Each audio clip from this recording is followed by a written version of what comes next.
এখানে কিন্তু আপনারা প্রাইভেট সুইমিং পুলটা পেয়ে যাবেন। প্রত্যেকটা রুমেই কিন্তু এই সামনে হ্যামাকের ব্যবস্থা করা আছে। আপনাদের তো সবগুলো রুমই একই ক্যাটাগরির না? টোটাল কয়টা রুম? টোটাল 6টা। 6টা। 1 2 3 4 এই 5। আচ্ছা ওইখানে আছে একটা না? 6টা। ওইটা কি রুম? এটা পড়শি হ্যাঁ? কটেজ। পড়শি কটেজ। ওটাও কি মানে একই স্টাইলের তো না? এটা কিন্তু ওই 2টা কটেজ বড় বড় আছে, ফ্যামিলির জন্য সুট। আচ্ছা এই দুইটা কটেজ বড় বড়, একটু বড় না? ঠিক আছে। এই যে মোটামুটি একই স্টাইলের আলোকে করা। এই রুমের নামটা হচ্ছে কি সারদী। তো এটা হচ্ছে আরেকটা ভিলা, যেটা বৈশাখী। সো এই যে ডেকোরেশন অলমোস্ট সেম, সবগুলোরই ডেকোরেশন একই। এই পাশে একটা মিরর দেয়া, খাট, ওয়াশরুম আর শোপিস রাখার জন্য, আর এখানে একটা মিরর, আর এই পাশে একটা টেবিল রাখা। সো 4টা রুমের সাইজ মোটামুটি একই, আর 2টা রুম হচ্ছে একটু বড়, একটা পার্সোনাল ভিলা আর একটা এই পাশে রাখা। এটা হচ্ছে হেমন্তী, এটাও আমাদের স্টাইলের মতোই রুম, একই। এখান থেকেও ভিউটা খুব চমৎকার পাওয়া যায় এবং সবগুলোর সামনে এরকম হ্যামকের ব্যবস্থা করে দেয়া আছে। এখানকার চেক আউট হচ্ছে আপনার 10টা থেকে। সো মোটামুটি রিসোর্ট খালি হয়ে গেছে।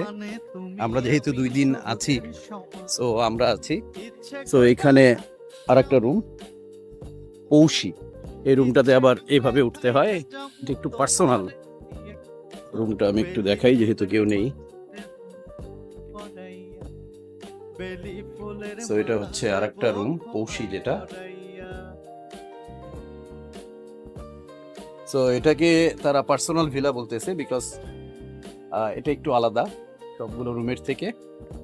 নিচে আরেকটা কটেজ, এই দুটো হলো পার্সোনাল।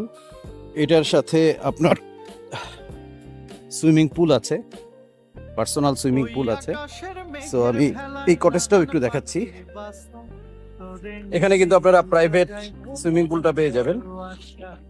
আর এই হচ্ছে রুমটা, এটা তো প্রাইভেট না? এই রুমের রেন্ট কত? 7,200। আচ্ছা, এগুলোর রেন্ট হচ্ছে 7,200। আর এর উপরেরটা যেটা পৌষি, যেটা ওটার রেন্ট কত? 6,000। আর এটা 7,200। রুমের ডেকোরেশন অলমোস্ট সেম সবগুলো রুমেরই, পার্থক্য শুধু এখান থেকে আপনি সুইমিং পুলটা পেয়ে যাবেন, পার্সোনাল সুইমিং পুল। আর এখান থেকেও ভিউটা খুব চমৎকার। সো আরেকটা জিনিস, আমার পার্সোনাল একটা মতামত শেয়ার করি। প্রত্যেকটা রুমেই কিন্তু এই সামনে হ্যামাকের ব্যবস্থা করা আছে। আপনি দেখেন এখান থেকে কিন্তু ভিউটা খুব চমৎকার পাওয়া যায়। বাট এই যে প্রাইভেট ভিলাটা যেটা দেখালাম একটু আগে, সেটা কিন্তু একটু নিচুতে, যেই কারণে আপনার ওই ভিলা থেকে আপনি ভিউটা পাবেন না। ভিউ পাবেন, বাট এরকম এত সুন্দর পাবেন, মানে এই 4টা রুমে আপনারা যেরকম ভিউ পাবেন সামনে, বাট ওই প্রাইভেট যে 2টা আছে ওই দুটো থেকে এত সুন্দর ভিউটা পাবেন না। আমাদের এই রুমগুলোর ভাড়া হচ্ছে 5,500 টাকা করে।